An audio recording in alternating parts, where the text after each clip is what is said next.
of some of the more recent work that's been done by scholars in Israel, where these guys have now come up with this hypothesis that the burning bush was actually it was a DMT experience. And that the burning bush was most likely an acacia tree, that the acacia tree is apparently rich with DMT, and they think, the way you get a DMT experience is you smoke it, right?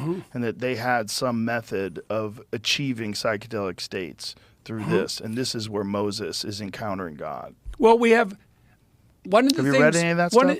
I know about the theorizing, and it's certainly the case that people have been using psychedelic experiences for... we don't know how long. Right. Hundreds of thousands of years, no doubt. And they've had a profound cultural consequence.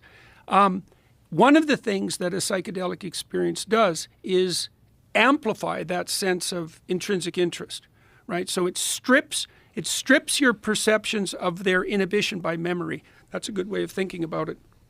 So that you see what's there instead of your habits of perception. And so it's a way of amplifying, you could think of it as a way of amplifying what's represented in the biblical corpus as a calling.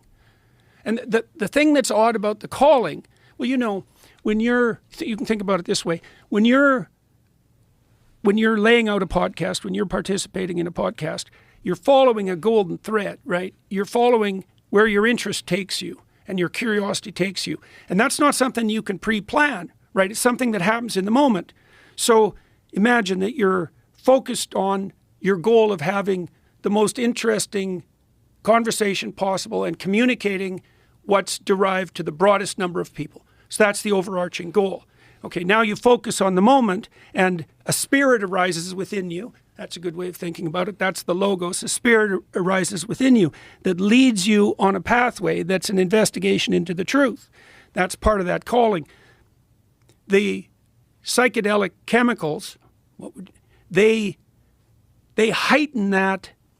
They heighten the manifestation of the underlying mystery. That's another way of thinking about it. They do that neurochemically. And so now what's the association between that and religious revelation in the Bible? We don't know. We don't know.